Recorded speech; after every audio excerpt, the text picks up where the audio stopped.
Lo que os voy a contar sucedió una tarde-noche y se prolongó hasta la madrugada hace ya más de 10 años fácilmente. Muchos sabéis que yo soy cristiano evangélico, es decir, protestante, y soy español. Los evangélicos y los pastores evangélicos españoles, pues somos normalmente gente que tenemos un trabajo, con él pagamos las facturas, pagamos la hipoteca y en nuestro tiempo libre pues nos ocupamos de atender a una comunidad, de estudiar, de enseñar y de cuidar a otras personas. Hay otros pastores que reciben un sueldo de la congregación y ese sueldo suele ser un sueldo bastante escaso. En mi caso yo soy lo que algunos llaman, y no me gusta el término, pastores bivocacionales. Es decir, tenemos que trabajar para pagar nuestros gastos. En esa época, en la iglesia, en la comunidad a la que yo pertenezco, estábamos 2 pastores. Uno de ellos estaba mucho más atareado que yo. Trabajaba como alto directivo de una empresa farmacéutica y su responsabilidad era media Europa. Por lo tanto, pasaba más tiempo en el extranjero que en su propia casa. Y este buen hombre, que es además uno de mis mejores amigos, pues hacía lo que podía con el tiempo que tenía. Eso me dejaba a mí para atender esas emergencias que a veces ocurren cuando surge la tragedia, y la tragedia siempre está a la vuelta de la esquina.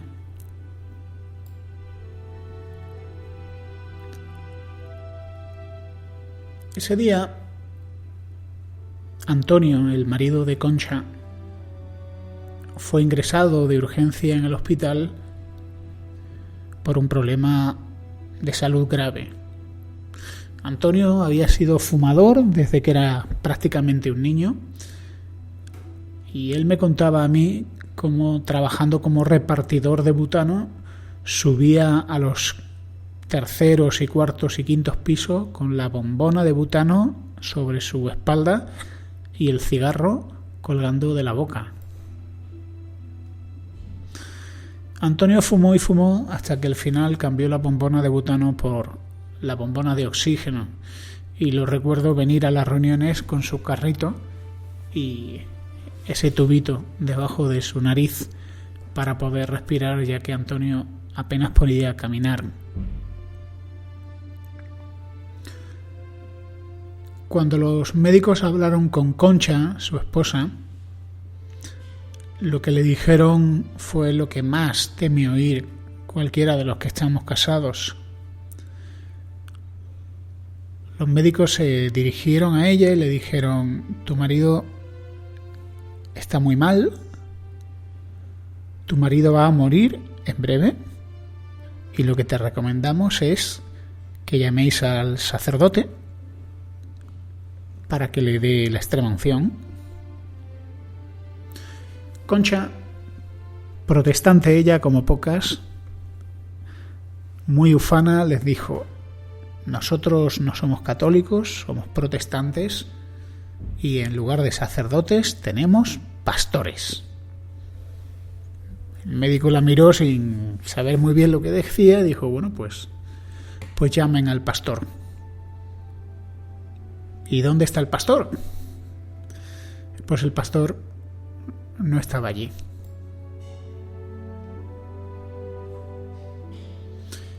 Y ahora voy a contar el otro lado de la historia.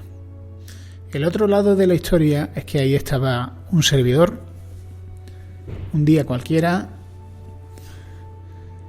y ese día que yo salía de trabajar en esa época a las 8 de la noche, lo único que quería era tomar el metro y meterme en mi casa. Estaba cansado, estaba de mal humor, estaba triste y solo quería ir a mi casa. Pero sabía que había alguien enfermo en mi iglesia y tenía que ir a visitarle.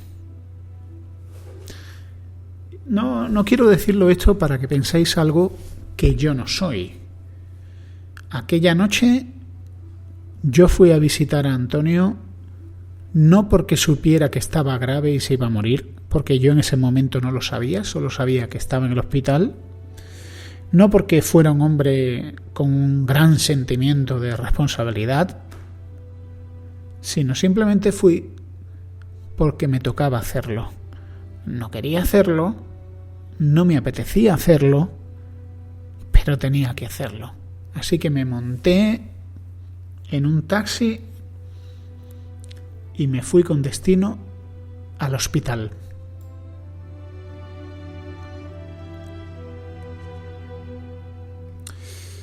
Cuando yo me subí al ascensor y subí a la planta donde sabía que estaba Antonio, se estaba produciendo simultáneamente el momento de la máxima tensión.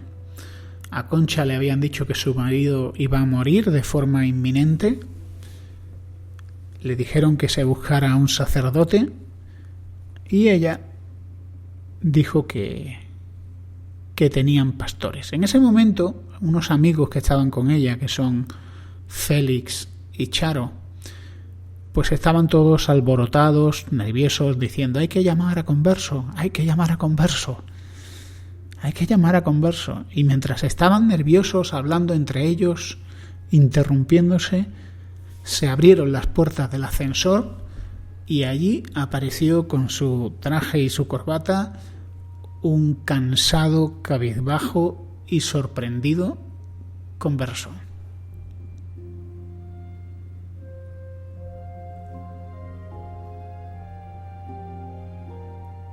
Claro, cuando yo salí del ascensor, cuando se abrieron las puertas del ascensor, yo me encontré que todos volvían la cabeza, me miraban como si hubieran visto un fantasma y todos se pusieron a hablar a la vez. De forma atropellada empezaron a decirme que Antonio se moría y que los médicos se habían dicho que buscaran a un cura, pero que ellos, cuidado, le habían asegurado de que ellos tenían pastores. Y qué casualidad. Allí estaba yo. Atravesé aquel pasillo para encontrarme con Concha, que me tomó de la mano y, como muchas mujeres mayores hacen cuando te quieren contar algo importante, te agarran fuerte las manos para asegurarte que las vas a escuchar y que lo que te están contando es importante. Y Concha me dijo con mucha tristeza que Antonio se moría. Lo que os voy a decir ahora es el segundo momento de mayor vergüenza de este podcast. Yo no quería entrar en esa habitación. Yo no quería entrar a ver a un hombre morir y morir miserablemente. Pero Concha me tomaba de la mano y me llevaba a la habitación para que la acompañara en ese momento. La habitación estaba a oscuras y en silencio y estaba compartida por un señor que no estaba tan grave como Antonio, pero que sabía que en el otro lado de la habitación se estaba produciendo un drama. Así que él y su acompañante estaban en absoluto silencio porque estaban escuchándolo todo. Cuando entré en la habitación, lo que vi no se me va a olvidar nunca, porque lo que vi fue un espanto.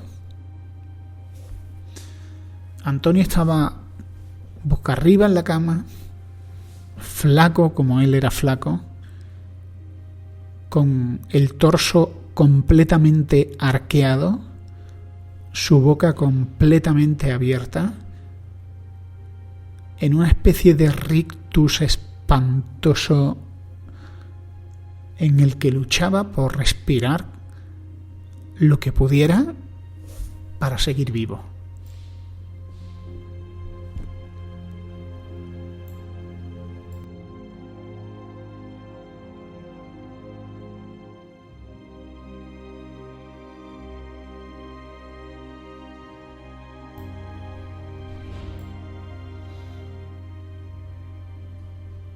Y en ese momento vi una de las cosas más hermosas y más tristes que he visto nunca, y creo que nunca más veré. Mi querida Concha, con muchísimo cariño, empezó a despedirse de Antonio.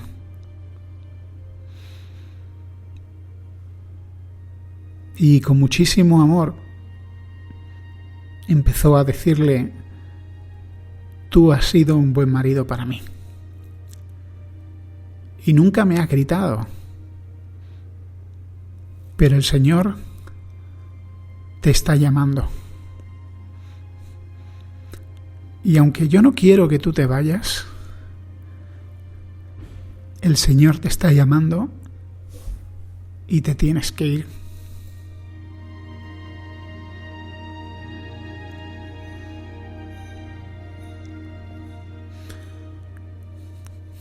¿Cómo puedes ser testigo de algo así y quedarte entero?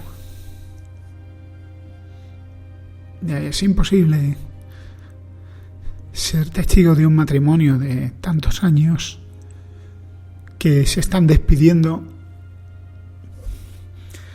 y a la vez sorprendido por la entereza de Concha, que tenía las dos piernas hinchadas de estar tanto tiempo de pie, pero que sacaba fuerzas de un lugar al que nosotros no solemos mirar. Pero esas fuerzas la mantenían de pie, al lado de la cama de su marido, que se estaba muriendo.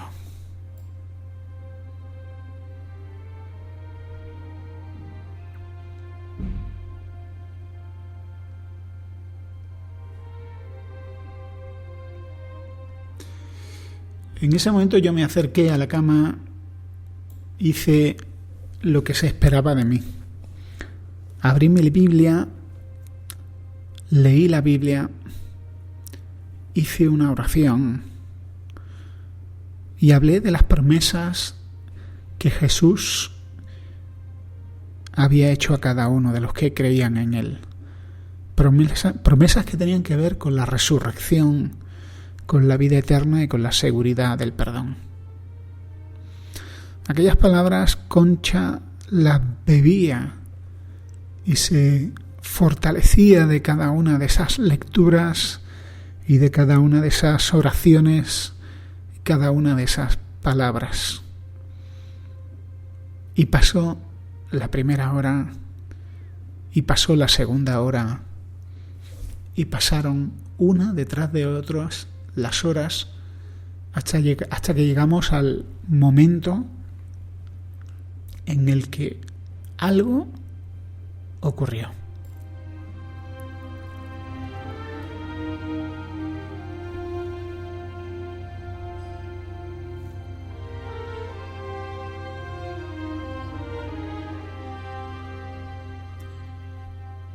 Creo firmemente que hay algo que separa la realidad, una especie de membrana invisible que separa la realidad material de la realidad inmaterial.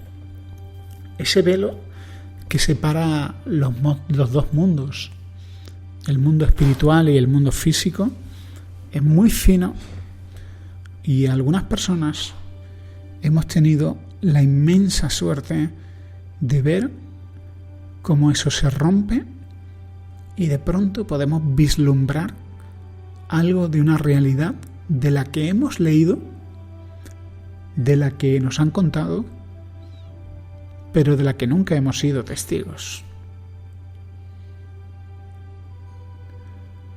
En aquella noche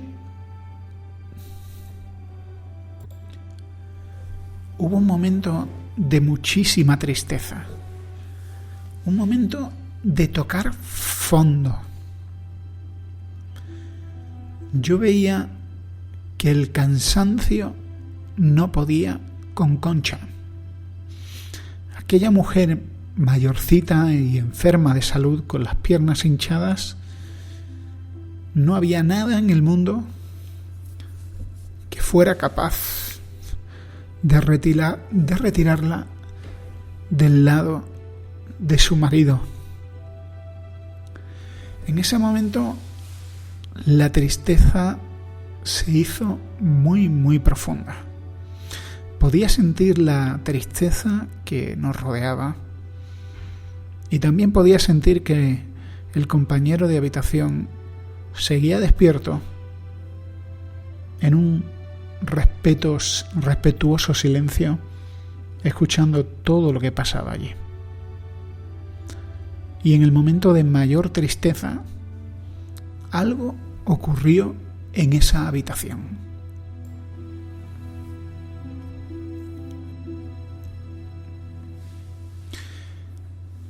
No puedo decir que viera nada porque yo no vi nada. Pero yo sentí una presencia luminosa y amable. Sentí una presencia profundamente cariñosa que traía un alivio inmenso. Y aunque yo no vi nada con mis ojos, aquella alegría traía un profundo consuelo de luz dorada. Y era una sensación tan real que en ese momento Concha y yo nos miramos a la vez. Fue algo instantáneo. Concha y yo nos miramos a los ojos y Concha, con los ojos muy abiertos y muy sorprendida, me dijo: Julio, es un ángel, es un ángel.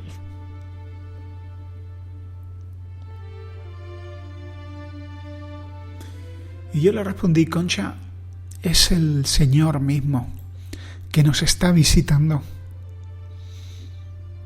y ha venido por ti, a consolarte a ti.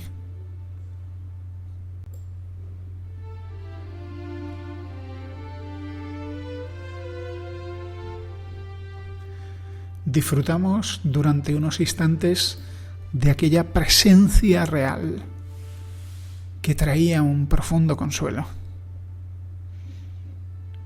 Y cuando aquella presencia amable se retiró, yo le dije a Concha: mira, Concha, creo que tu marido no va a morir esta noche. Así que ve y descansa. Hice una oración más, le di un abrazo a Concha y eran las 1:00 de la mañana cuando yo me retiré a mi casa.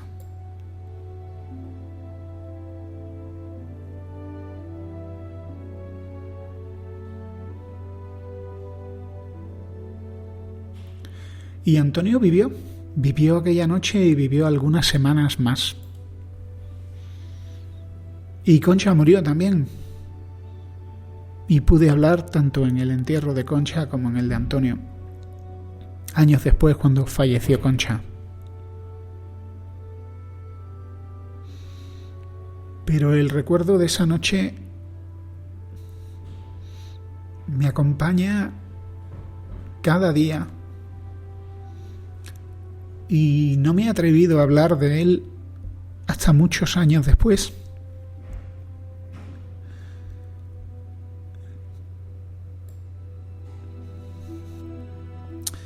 Por un momento pensé que una experiencia así es algo demasiado sagrado como para compartirlo y entretener a nadie.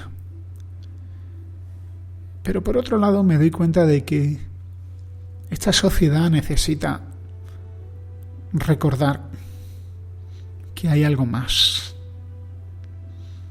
y que en medio de la tragedia y en medio del dolor hubo alguien que se hizo hombre, alguien que caminó entre nosotros y compartió nuestras miserias, tristezas, y que también sufrió la agonía y la muerte. Y esa muerte es la que da sentido a todas las otras muertes. Esa muerte nos trae perdón y nos reconcilia con esa presencia amable y llena de ternura. Os estoy hablando de la historia antigua, de la historia del Hijo de Dios, de Jesús. Aquel que recordamos en Navidad, lo recordamos en Semana Santa, y que a fuerza de repetir esa historia puede volverse más y más irreal, pero es real. Y no solo es real, sino yo creo que cada ser humano ha venido aquí con el propósito de enfrentarse con una decisión. Y esa decisión ¿es esto real? ¿Es verdad que hay una membrana que separa este mundo del mundo espiritual? ¿Es verdad que al otro lado de esa membrana tan fina hay alguien que se define a sí mismo como amor y que me ama a mí? Y cada uno tiene que dar respuesta a esa pregunta. Hoy Concha y Antonio están juntos. Pero lo más importante todavía es que yo creo que aquella visita fugaz hoy es una presencia permanente en la vida de Concha y en la vida de Antonio.